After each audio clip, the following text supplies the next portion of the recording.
मैं अपनी बात की शुरुआत स्वदेशी के जय घोष के साथ करूंगा। आप सब लोग मेरा साथ दीजिएगा। जय स्वदेशी, जय स्वदेशी, जय स्वदेशी। बहुत बहुत धन्यवाद।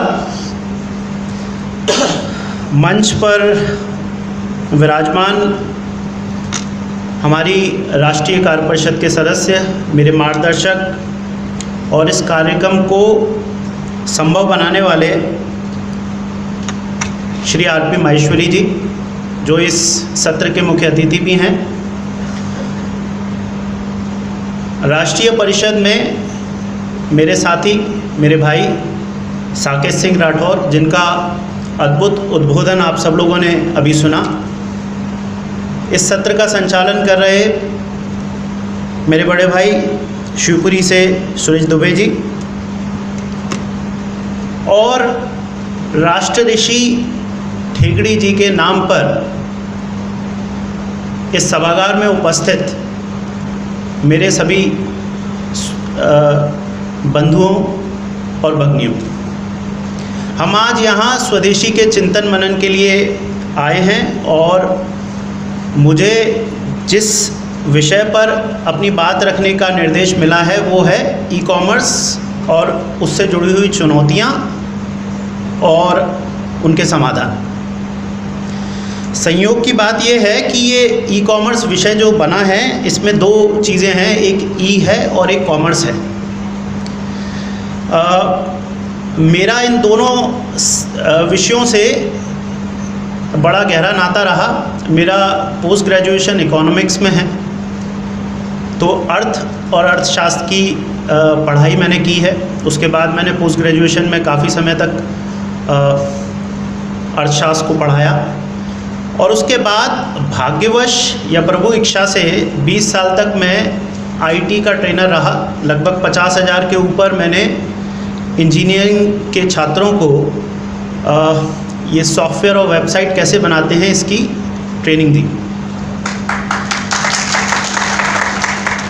तो ये शुरुआत 97 में हुई थी, और ई कॉमर्स अपने शैशव काल में था। उस समय अपनी क्लास लेते समय हम बहुत सारी परिकल्पनाएं करते थे, जिनके बारे में मैं अपनी कक्षाओं में चर्चा भी करता था, और उनमें से बहुत सारी परिकल्पनाएं सच हो गई हैं। कुछ को देखकर खुशी होती है, कुछ को देखकर बहुत डर लगता है, और वो जो डर है वो मैं आप सबके साथ साझा करने के लिए आज इस मंच पर हूँ। ई कॉमर्स व्यापार का वो तरीका है जिसमें हम इंटरनेट के माध्यम से व्यापार को संभव करते हैं। तो व्यापार का जो मूल स्वभाव है वो ये है कि हम किसी वस्तु या सेवा का विनिमय करते हैं, और उस ट्रांजिशन के लिए हम मुद्रा का प्रयोग करते हैं, जो किसी भी देश की करेंसी होती है। जैसे हमारे यहाँ पर रुपया, भारतीय रुपया, अमेरिका में डॉलर। ई कॉमर्स को संभव बनाने के लिए जो 3-4 मूलभूत आवश्यकताएं थीं, वो शुरुआती दौर में नहीं थी, जिसके बारे में मैं अभी थोड़ी देर पहले बात कर रहा था। तो मैं एक शुरुआत इसी से आपको बताना चाहूँगा कि ये किस तरह से संकल्पना बनी, कैसे ये चीज़ें बढ़ती चली गई।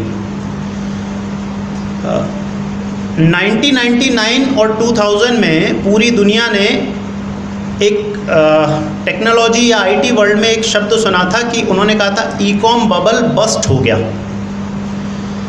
ई कॉम बबल से क्या आशय था? उस समय इंटरनेट धीरे धीरे अपनी जगह पकड़ रहा था। जो संभावनाएं आज हम लोग देख रहे हैं ई कॉम के बिजनेस में, उन संभावनाओं को समझते हुए कुछ व्यापारियों ने बहुत जल्दी कुछ प्रयास करने शुरू कर दिए थे। दिल्ली में एक अद्भुत एंटरप्रेन्योर रहे होंगे, पर वो गलत समय पे थे शायद। उन्होंने दूध को घर पर पहुंचाने की एक व्यवस्था शुरू की ऑनलाइन माध्यम से। ये बात थी 99-2000 की, जिसके माध्यम से वो ये चाहते थे कि लोग घर से ऑर्डर करें और उनको घर पर दूध और दूध से जुड़ी हुई बाकी जो उससे बने हुए उत्पाद होते हैं वो घर तक पहुंचा दिए जाएं। पर वो उनका जो वेंचर था वो फेल हो गया, क्योंकि उस समय तक 3-4 समस्याएं थी जो आज संभव हो गई हैं। पहली थी रीच, और वो रीच जैसे जैसे इंटरनेट आगे बढ़ता चला गया और वो कंप्यूटर से होता हुआ हमारे मोबाइल पर आ गया, और मोबाइल से होता हुआ अब वो आपके इर्द गिर्द सारी इलेक्ट्रॉनिक्स वस्तुओं में फैलता जा रहा है, तो वो रीच बहुत बढ़ गई। दूसरी चीज़ जो थी वो थी करेंसी, विनिमय कैसे होगा। अगर आप ऑनलाइन कुछ खरीद फरोख्त करते हैं तो वो कैसे होगा, तो उसको लेकर तब तक बैंक ये व्यवस्थाएं तैयार कर रहे थे, उनको लेकर कोई बहुत बेहतर सिस्टम तैयार नहीं हुआ था। और आज हम लोग कितनी आसानी से ऑनलाइन ट्रांजैक्शन कर लेते हैं, इसे हम सब लोग बहुत अच्छे से समझते हैं। और इस हद तक परिवर्तन आ गया है कि आप किसी रास्ते में खड़े किसी छोटे ठेले से अगर आप बारिश में एक भुट्टा खरीदते हैं तो उसका भी पेमेंट आप ऑनलाइन एक QR कोड स्कैन करके कर देते हैं। तो टेक्नोलॉजी की गति बहुत तीव्र है और वो धीरे धीरे धीरे धीरे सब तरफ पिछले 20 साल में पहुंच गई है। तो ई कॉमर्स एक ऐसा तरीका बना है जिसमें हम व्यापार कर रहे हैं ऑनलाइन रीच के माध्यम से और ऑनलाइन विनिमय के माध्यम से। हम अगर उसे जो जिस तरह से वो समझा जाता है उस तरीके से मैं बात करूं तो ई कॉम के तौर पर हम लोग देखते हैं अमेज़न को, फ्लिपकार्ट को। पर शायद आप जो व्हाट्सएप यूज़ करते हैं और जो फेसबुक आप यूज़ करते हैं उसको आप शायद ई कॉम नहीं मानते होंगे, पर वो भी ई कॉम ही है। कैसे है, मैं कुछ समय में आपको ये चीज़ बताने की कोशिश करूँगा। तो ई कॉम या ई कॉमर्स का जो आशय है वो अब आप लोगों को समझ में आ भी गया होगा, वैसे भी आप लोग सब उससे अच्छे से परिचित हैं।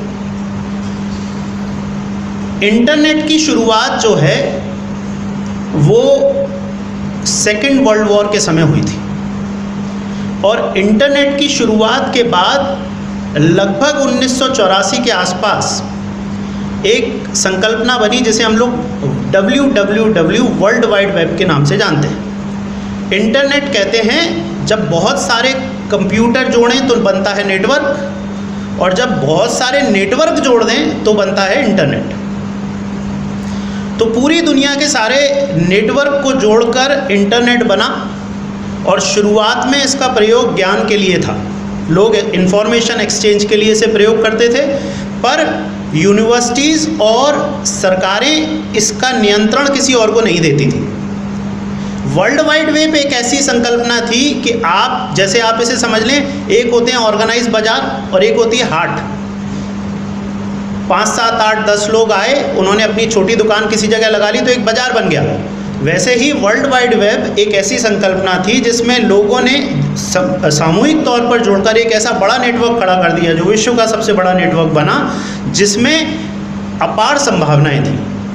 और उसकी शुरुआत हुई सबसे पहले इंफॉर्मेशन एक्सचेंज से, फिर आया कम्युनिकेशन, फिर आया व्यापार, और अब उसके बाद और भी कई जटिल चीज़ें संभव की जा रही हैं, जिसमें IoT है, AI है, डेटा माइनिंग है, डेटा एनालिसिस है। इन सब के बारे में भी मैं कोशिश करूंगा कि संक्षिप्त में और बहुत आसान भाषा में आपको समझा सकूं।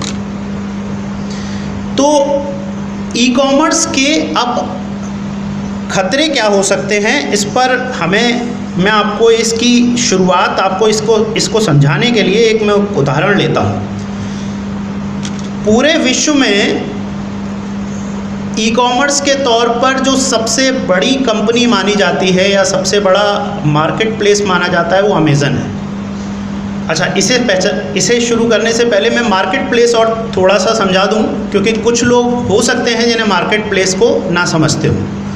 मार्केट प्लेस या एग्रीगेटर का मतलब है एक ऐसा प्लेटफॉर्म जहां पर बाकी लोग आकर सर्विसेज देते हैं और उसके लिए एक प्लेटफॉर्म तैयार किया गया है। जैसे ओला का प्रयोग पूरे देश भर में टैक्सी बुकिंग के लिए करते हैं, पर उनके पास कोई गाड़ी नहीं है, उनके पास कोई एम्प्लॉय भी नहीं है। ओयो का प्रयोग होटल की बुकिंग के लिए करते हैं, उनके पास एक कमरा नहीं है। तो ये जो संकल्पना आई है ये पिछले 10-15 सालों में डेवलप हुई है और इन्हें कहते हैं एग्रीगेटर। एग्रीगेटर मतलब एक ऐसा प्लेटफॉर्म तैयार कर देना जहाँ पे एक खास उद्देश्य से कई सारे सर्विस प्रोवाइडर या जो गुड्स प्रोवाइडर हैं वो आ जाएं और उनकी जो सर्विसेज हैं वो बाकी लोगों तक, जो उनके कंज्यूमर हैं, जो उनके उपभोक्ता हैं, उन तक पहुंचाई जाए। तो अमेज़न जो है वो विश्व में सबसे बड़ा प्लेटफॉर्म बन चुका है, भारी भरकम प्लेटफॉर्म है। दुनिया की सबसे बड़ी company in terms of valuation Amazon है। इस विश्व में लगभग 220 देश हैं, उनमें से करीबन 150 से ऊपर देश होंगे निश्चित ही जिनकी कुल जीडीपी का हम जोड़ लें उससे भी बड़ा जो वैल्यूएशन है वो अमेज़न का है। ये अमेज़न ने एक 2013 में एक बड़ा इंटरेस्टिंग सा एक नई कंपनी आई, एक नया स्टार्टअप आया, उसका नाम था जून। और जून ने एक स्मार्ट ओवन बनाया। अब कई घरों में ओवन का प्रयोग होने लगा है। तो ओवन में आप टेम्परेचर सेट करके अपना खाने की चीज़ें बना सकते हैं। उसका प्रयोग हम लोगों के लिए बिल्कुल ठीक नहीं है, वो पर्यावरण और कैंसेरियस है, उसका प्रयोग नहीं करना चाहिए। पर अमेरिका और यूरोपियन देश उसका काफ़ी प्रयोग करते हैं। तो खाना किस टेम्परेचर पे सेट करने से बनेगा ये बड़ी दुविधा का विषय है। तो जून ने एक स्मार्ट ओवन बनाया। ये स्मार्ट शब्द अभी पिछले 3-4 साल में आया, हर चीज़ में स्मार्ट लग गया है। स्मार्ट मोबाइल तो हैं, स्मार्ट वॉच हैं। तो स्मार्ट ओवन 2013 में वो लोग लेकर आए और उसमें उन्होंने एक ऐसा डिस्प्ले बनाया जिस पर आपका लिखा हुआ है कि आपको पिज़्ज़ा बनाना है तो एक बटन दबा दीजिए, पिज़्ज़ा का टेम्परेचर सेट हो जाएगा। ऐसे उन्होंने रेसिपी पूरा मेन्यू दे दिया। 2013 में वाईफाई से कनेक्टेड था, एलेक्सा से कनेक्टेड था और उसको मार्केट में ज़बरदस्त रिस्पॉन्स मिला। वो ऑनलाइन इस प्रोडक्ट को अमेज़न के माध्यम से और जो बाकी के प्लेटफॉर्म हैं उनके माध्यम से उसे सेल कर रहे थे। कंपनी बहुत तेज़ी से ग्रो करती गई जून, और 2018 में अमेज़न का एक फंडिंग ग्रुप है, अमेज़न ने उसमें पैसा भी डाला, उन्हें पैसा दिया, यानी वो कंपनी में एक बड़ा हिस्सा किसका हो गया, अमेज़न का हो गया। तो ये कंपनी लगातार तेज़ी से ग्रो कर रही थी और 2019 में एक बड़ी विचित्र घटना हुई कि अमेज़न ने अपना खुद का एक स्मार्ट ओवन लॉन्च कर दिया जिसमें वह सारे फीचर थे जो फीचर जून में हुआ करते थे। जून का जो स्मार्ट ओवन था वो लगभग $500 से $700 के बीच में था, जबकि वही ओवन जब अमेज़न ने लॉन्च किया तो वो $250 का था। कहने की बात नहीं है कि जून समाप्त हो गई और उसे खा जाने वाली कंपनी वही थी जिस प्लेटफॉर्म पर ये कंपनी आगे गई, बड़ी ग्रो की। ये है सबसे बड़ा risk in e commerce platform का। छोटे उद्योगों को, छोटे व्यापारियों को शुरू में ऐसा लगता है कि ये प्लेटफॉर्म एक जगह दे रहा है जिससे कि हम अपने व्यापार को दूर तक ले जा सकते हैं, पर हम ये एहसास नहीं कर पाते कि वो सिर्फ प्लेटफॉर्म नहीं है जहाँ पर आप सेल कर रहे हैं, उनके पास आपकी हर जानकारी इकट्ठी हो रही है। उन्हें 3 बड़े बेनिफिट्स मिलते हैं जिसकी वजह से ये जो बड़े ई कॉमर्स प्लेटफॉर्म हैं, मेरा कहना ये है कि ई कॉमर्स गलत नहीं है, ई कॉमर्स में समस्या नहीं है, बट जो इसके ये जाइंट प्लेयर पैदा होते जा रहे हैं, बढ़ते जा रहे हैं, वो कैसे रिस्की हैं। उनके पास कंज्यूमर का डाटा है और इस लेवल का डाटा है कि आप अंदाज़ा भी नहीं लगा सकते। जो लोग फेसबुक का प्रयोग करते होंगे या बाकी और, क्योंकि अब ये बहुत क्योंकि उंगली पे आ गया है, मोबाइल पे हमेशा रहता है। आपने देखा होगा कि आपको कभी ऐसा अनुभव हुआ कि आप किसी चीज़ को खरीदने के लिए बात कर रहे हैं अपने घर में और आपने फेसबुक खोला, उसी का ऐड आ रहा है। आप एहसास नहीं कर पाएंगे, ऐसी ऐसी चीज़ें हो रही हैं। आप जैसे ही किसी एक प्लेटफॉर्म पर जाकर, जैसे आपने गूगल पर जाकर आपने कोई चीज़ ढूंढी, तो वो डाटा साझा कर दिया जाता है पूरे विश्व में सेकंड के अंदर। और ये जो कहना चाहिए हजारों गीगाबाइट, करोड़ों गीगाबाइट जो डाटा है, इसको प्रोसेस कर पाने की कैपेबिलिटी ह्यूमन बीइंग की कैपेबिलिटीज़ के बाहर है। पर अब जो हमारे पास बड़े बड़े सर्वर्स हैं, जिसे इसी को हम कहते हैं डेटा एनालिसिस, पहले है बहुत बड़ा डाटा इकट्ठा करना और फिर उसमें से अपने मतलब की जानकारी निकाल लेना। तो उनके पास ये जानकारी है कि आप कब गुस्सा होते हैं, और गुस्सा होते हैं तो क्या खरीदते हैं, आपके परिवार में कितने लोग हैं, उनकी क्या पसंद है, आपको खाने में क्या पसंद है, आपको सैलरी कब आई है, और आपका पैटर्न क्या है चीज़ों को खर्च करने का, कौन से ब्रांड आप खरीदते हैं, किस ब्रांड को खरीदते समय आपको क्या चीज़ उसमें पसंद आती है, ये सब जानकारी उनके पास है। और वहाँ कोई इंसान नहीं उसे प्रोसेस कर रहा, वहाँ पर दैत्याकार कंप्यूटर्स हैं जो उनको लगातार प्रोसेस कर रहे हैं, और वो ऐसी एल्गोरिथम्स और ऐसी जानकारी उपलब्ध कराते हैं जिससे आपके अंदर आवश्यकता की जगह लालच पैदा हो, लालसा पैदा हो, वो प्रोडक्ट आपके सामने आ जाते हैं। हो सकता है उस प्रोडक्ट की आपको आवश्यकता ना हो, पर वो प्रोडक्ट क्योंकि आपको प्राइस अट्रैक्ट कर रहा है तो आप उसे उसी माध्यम से खरीद लें, या कोई और भी कारण हो सकता है। तो ये जो गंभीर खतरा है डेटा को लेकर, ये एक बड़ी समस्या है।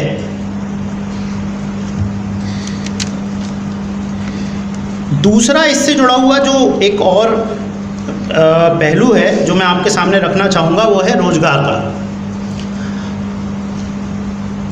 हमारे देश में इस समय एक जो आंकड़ा है उसके हिसाब से लगभग 1.5 करोड़ के आसपास अनऑर्गेनाइज सेक्टर में छोटी छोटी रिटेल दुकानें हैं, और एक दुकान के माध्यम से इनडायरेक्टली 20 से 22 लोगों को काम मिलता है।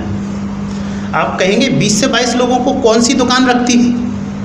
इनडायरेक्ट कैसे काम मिलता है? क्योंकि उस दुकान को जो चीज़ों की आवश्यकता है उसकी पूर्ति करने के लिए छोटे छोटे लघु उद्योग वहीं आसपास बनते हैं, वहाँ जो लोग काम कर रहे हैं, इस तरह से तमाम परिवार, एक ऐसा इकोसिस्टम तैयार होता है, एक ऐसा पारिस्थितिक तंत्र तैयार होता है जो वहाँ पर ही सारी चीज़ें बनाई जा रही हैं और वहीं उनका कंजम्पशन हो रहा है। जब आप अमेजन जैसे प्लेटफॉर्म पे चले जाते हैं तो इनका मूल प्रयास ये रहता है कि कैसे भी करके अपनी कॉस्ट घटाएं। तो कॉस्ट घटाने के लिए जहाँ तक संभव हो ये मैन पावर को कम से कम करने की कोशिश करते हैं इनकी। और जहाँ मैन पावर इंगेज है वहाँ पर पॉलिसी मेकिंग इस तरह की है कि आप ह्यूमन राइट्स की या फिर हम लेबर लॉस की तो बात ही नहीं कर सकते। पूरी दुनिया में कैपिटलिज्म का झंडा उठाने वाला जो देश है अमेरिका, वहाँ कोविड से पहले एक बहुत बड़ी हड़ताल हुई थी, जो अमेरिका के लिए बड़ी बात है, और ये हड़ताल हुई थी अमेजन में। आप चमत्कृत हो जाएंगे। हमारे यहाँ कॉलेजेस से निकलने वाले ज़्यादातर लोग ये अपेक्षा करते हैं कि हमें अमेजन में नौकरी मिल जाए, पर वहाँ आप जो बात करते हैं आईटी में काम कर रहे हैं, बड़ी पोजीशन पे काम कर रहे हैं, उनकी सैलरीज तो बहुत अच्छी है, पर वहाँ जो उनके वेयर हाउस में काम कर रहे हैं उस तरीके के लोग 2-2 दिन तक छुट्टी नहीं मिल रही, 12-12 घंटे की लगातार ड्यूटी हो रही है, सैलरीज स्टैंडर्ड्स बहुत लो हैं। अमेरिका में इसको लेकर एक लंबी हड़ताल चली और अमेजन ने क्या किया, क्योंकि सरकार की नीतियाँ वहाँ की हैं, उन्होंने कहा ठीक है आप हड़ताल करते हैं। कुछ हद तक उन्होंने बातें मानी और ऑटोमेशन की तरफ बढ़ गए और पैकेजिंग से जुड़ी हुई सारी चीज़ें धीरे धीरे ऑटोमेट करते जा रहे हैं। तो रोजगार पर एक बड़ा हमला आपको भविष्य में देखने को मिलने वाला है। किसके माध्यम से? इस ई कॉमर्स के सेंट्रलाइज होते जा रहे फॉर्मेट की वजह से। अगली जो समस्या है वो है बाजार की भावना, जो बाजार जिसे मानते हैं। एक अर्थशास्त्र में बात कही जाती है कि बाजार निर्मम होता है, और इन ई कॉमर्स प्लेटफॉर्म के लिए या इन बड़ी जो आईटी कंपनीज हैं इनके लिए हम सब आप भी बाजार का ही एक हिस्सा है। हमें वो मानव नहीं देखते, हमें वो प्रोडक्ट देखते हैं, हमें वो संभावनाएं देखते हैं जिससे वो किस तरीके से लाभ कमा सकते हैं। और इस बाजार की संकल्पना किस तरह की होती है इसे भी समझाने की कोशिश करता हूँ। इस महीने शेयर मार्केट में ज़ोमैटो की बड़ी धूम रही। मेरे कुछ साथी यहाँ हो सकते हैं जिनको शेयर मार्केट में थोड़ा इंटरेस्ट रहा हो, तो ज़ोमैटो का IPO आया था। ज़ोमैटो का प्रयोग तो बहुत सारे लोग करते होंगे, इसके बारे में कुछ फैक्ट्स मैं आपके सामने रखना चाहता हूँ। ये अभी जब इनका IPO आया है तो ये $68 मिलियन का इनका टोटल टर्नओवर था, पैसा कमाया इन्होंने। और जो इन्होंने कैश बर्न किया, ध्यान से सुनिएगा, शब्द सुनिए, कैश बर्न किया, वो था $304 मिलियन का। मतलब जो उनका टर्नओवर है उससे लगभग 8 गुना उनका नुकसान है। तो ऐसी कंपनी के शेयर के लिए इतना पागलपन, इतना पैसा ये डाल रहे हैं, कैसे आ रहा है? इस समय हम जितने भी बड़े स्टार्टअप्स के नाम सुनते हैं, भले ही वो पेटीएम है या ज़ोमैटो था और या इस तरह के जो फ्लिपकार्ट है, ये सारी कंपनियां इस समय भयंकर नुकसान में हैं, जो आंकड़े वो पेश करते हैं उनके हिसाब से। तो इतने बड़े नुकसान के बाद भी क्या ऐसा कारण है कि इनमें हजारों करोड़ डॉलर का इन्वेस्टमेंट हर साल आ रहा है? क्योंकि वो ढूंढ रहे हैं बाजार, वो ढूंढ रहे हैं आपको और हमें। आप और हम भविष्य में एक ऐसे सिस्टम का, एक ऐसे कुचक्र का हिस्सा बन सकते हैं, ऐसी संभावना है अगर हमने इसके लिए कुछ नहीं किया तो, जिसमें आप अपनी इच्छा से चाहें या ना चाहें आप इस बाजार का हिस्सा बन ही जाएंगे। ज़ोमैटो के पास में पूरे देश भर के सारे रेस्टोरेंट्स का, और रेस्टोरेंट छोड़िए, जो छोटे छोटे ठेले वाले खड़े होते हैं जो बहुत अपने आप को अपने स्वाद की वजह से, अपनी मेहनत की वजह से पॉपुलर कर देते हैं, उनका पूरा डाटा है। और ये डेटा वो किस तरह से प्रयोग कर सकते हैं, वो उन्हें पता है कि ये पर्टिकुलर कस्टमर इस समय इस चीज़ को पसंद करता है। और आप एक फला दुकानदार की वो चीज़ जो आपके लोकल बाज़ार में है उसको आप पसंद करते हैं, वो व्यक्ति 10 लोगों को आपके बाज़ार में रोज़गार दिए हुए हैं।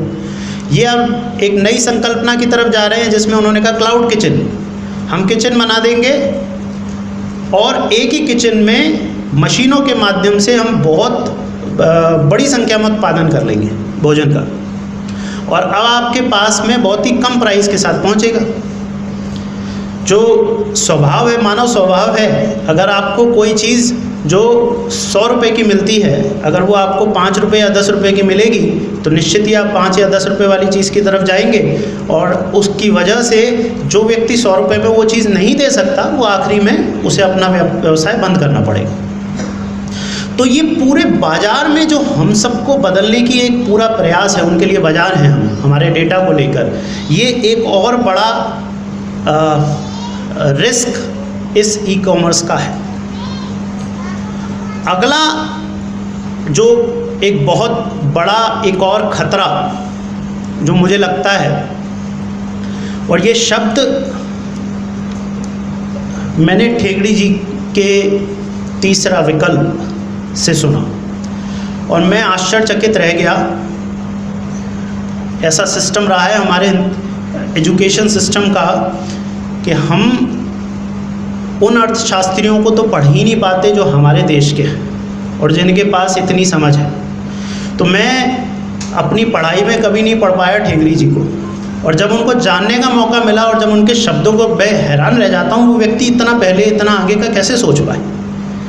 तो वो एक बार बार एक खतरे पर बात करते थे। वो कहते थे कि विकेंद्रीकरण होना चाहिए। अब विकेंद्रीकरण क्या है, मैं इसके बारे में थोड़ा सा आपको समझाने का प्रयास करूँगा।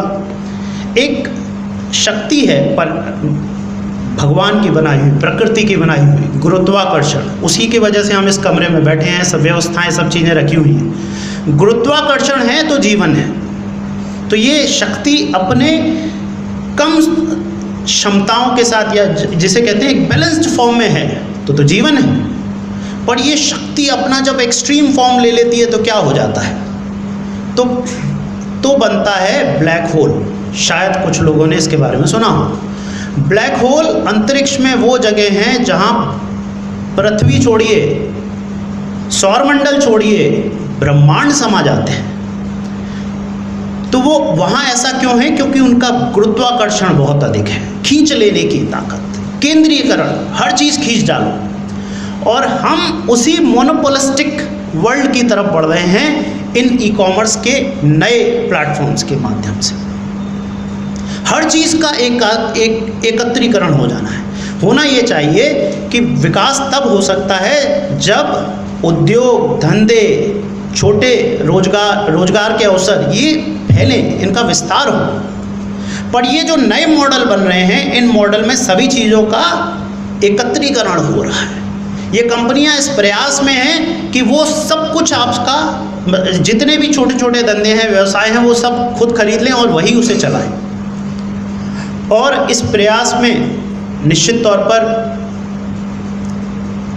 हमारे देश में भी कुछ उद्योगपति अब उस रास्ते की तरफ चल पड़े। स्वदेशी जागरण मंच की राष्ट्रीय सभा में 2020 में जो 2 प्रस्ताव पारित हुए थे, आपको जो एक हमने सामग्री दी है, उसमें पहला प्रस्ताव इसी चीज़ का विरोध जो स्वदेशी जागरण मंच कर रहा है उसके बारे में है। रिटेल सेक्टर में हम जियो मार्ट का विरोध कर रहे हैं। जियो भी यही संकल्पना के साथ काम कर रहा है कि देश भर में जितनी छोटी छोटी कंपनियां हैं, जितनी पॉसिबिलिटीज़ हैं, उनको खरीद डालो, ऑनलाइन माध्यम के से सेल करो, तो जो छोटे छोटे रोजगार के जगह जगह अवसर हैं वो ख़त्म हो जाएंगे और सारा का सारा ये अपनी जगह ले आएंगे। अब जियो मार्ट की संकल्पना क्या है? वो भी ई कॉमर्स का ही एक हिस्सा है। अभी तक क्या होता था कि ऐसा व्यक्ति ऑनलाइन खरीदता है जिसके पास में कंप्यूटर है, जिसके पास मोबाइल है, जिसके पास तकनीकी समझ है। तो विस्तार करने की अपनी सीमाएं हैं। भारत के परिप्रेक्ष्य में एक रेजिस्टेंस, एक प्रतिरोध का सामना करना पड़ रहा है इन ई कॉमर्स कंपनीज को। तो एक ऐसा सोच उन्होंने डेवलप किया जिसमें उन्होंने ये माना कि भाई आपके घर में सामान कौन लेकर आता है? आप कहाँ से लेकर आते हैं? अपने पड़ोस की दुकान से। वो सिर्फ आपको सामान नहीं दे रहा बल्कि आपके साथ में एक संबंध, पारिवारिक संबंध है। और वो सब कुछ हमने इस कोविड काल में देखा भी था। तो जब आप उससे सामान खरीद के लाते हैं तो उसका रोजगार चल रहा है, छोटे छोटे आसपास की दुकानों से उनके पास सामान आ रहा है, व्यवसाय छोटे छोटे एसएमई उद्योगों से आ रहा है, और वो सब चीज़ें आपको उपलब्ध करा रहे हैं। जियो मार्ट की संकल्पना ये है कि ये जितने छोटे छोटे रिटेल स्टोर हैं, इसको भी ये एक ऑनलाइन प्लेटफॉर्म का हिस्सा बना देंगे। सामान भी हम देंगे, हमारा व्यक्ति घर में जाके डिलीवरी भी करके आएगा। शुरू में अट्रैक्टिव लग सकता है, पर इसका मतलब क्या होगा? भविष्य में ये होगा कि जो ब्रांड खरीदना है वो, इसका निर्णय कौन करेगा? इसका निर्णय ये कंपनियां करेंगी। तो ये जो केंद्रीकरण के रिस्क हैं और इसमें कंपनी का जो ग्रोथ हो रहा है, मतलब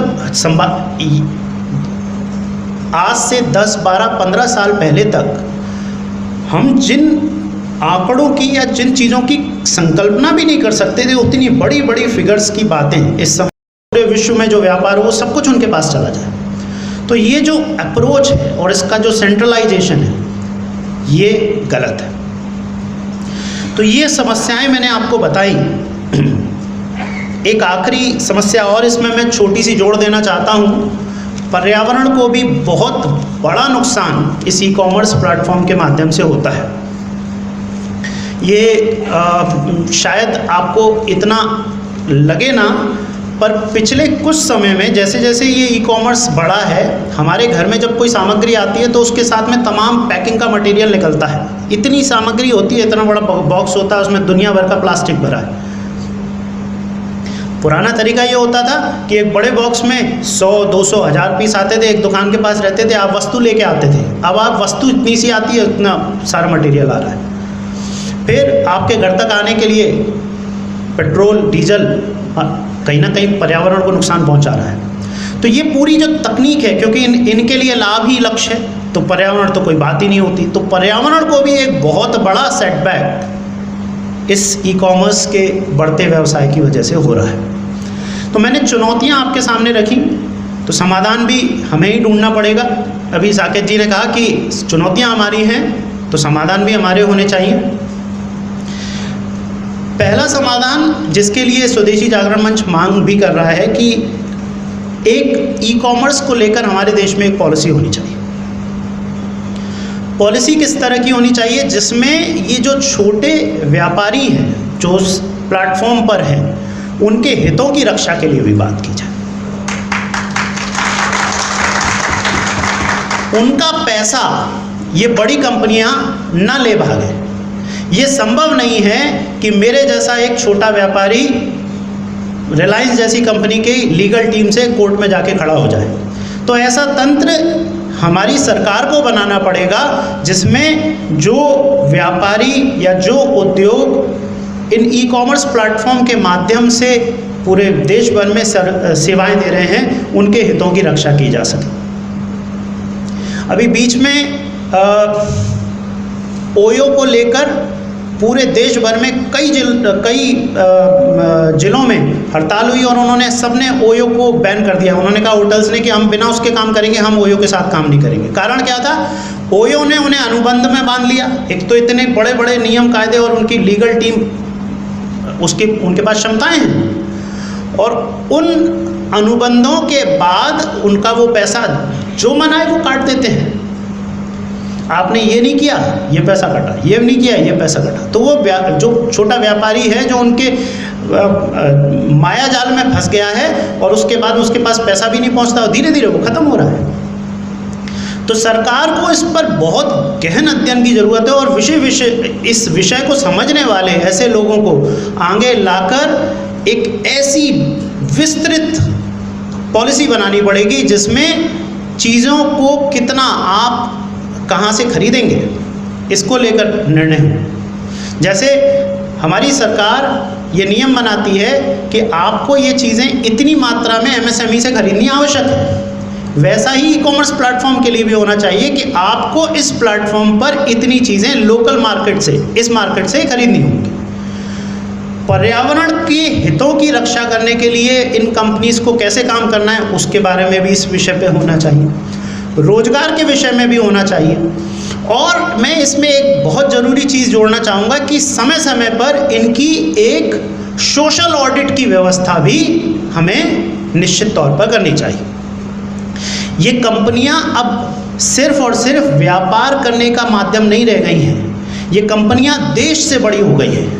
इनके टर्नओवर और इनकी क्षमताएं और इनकी जो अपेक्षाएं हैं वो किसी देश से भी बड़ी हैं। हम भूल ना जाएं कि कुछ सालों पहले एक कंपनी हमारे देश में व्यापार करने आई थी, ईस्ट इंडिया, और व्यापार करते करते उन्होंने हमें कितने साल गुलाम बना के रखा। और आज हम सबको एक आंकड़ा भी माननीय सतीश कुमार जी ने दिया कि जितना अमेरिका की आज इकॉनमी है, इतने साल पहले हमसे उतना कुछ तो ये लोग लूट ले गए। तो इन कंपनियों को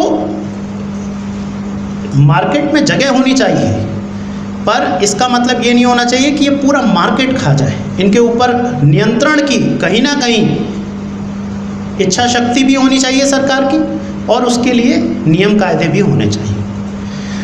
तो पहला मर्चेंट की बात हो गई, व्यापारियों की बात हो गई, दूसरा विषय पर्यावरण हो गया, और तीसरा और सबसे महत्वपूर्ण विषय जिसमें हम सब आते हैं, कंज्यूमर के हितों की रक्षा। तो कंज्यूमर को भी वो बेनिफिट्स पहुँचे, इसके लिए भी हमें कोशिश करनी होगी। साथ ही ऐसा प्रयोग और ऐसा प्रयास हम सबको करना होगा कि हम इन तकनीकी चीज़ों को लेकर बचे नहीं, इनके बारे में थोड़ा थोड़ा हम लोग जानने की कोशिश करें, और व्यापारी अपने खुद के समूह में अपने ई कॉमर्स प्लेटफॉर्म बनाएं। सेल्फ हेल्प ग्रुप्स, या अगर हम एग्रो बिजनेस की बात करें तो एफपीओज हैं, तो अपने प्लेटफॉर्म बनाएं, अपने प्रोडक्ट्स को उन ई कॉमर्स प्लेटफॉर्म के माध्यम से उसका वितरण सुनिश्चित करें। तो मुझे लगता है कि अगर हम ये सब कोशिश करेंगे तो हम इस दैत्य को काबू भी कर पाएंगे, और फिर उसके बाद इसकी जो अपार संभावनाएं और क्षमताएं हैं उनको हम अपने हिसाब से प्रयोग कर पाएंगे। आप सब लोगों ने मुझे सुना और मुझे लगता है कि आप इसे जो मैंने कहा है उसे गुनेंगे भी। आप सबका बहुत बहुत धन्यवाद।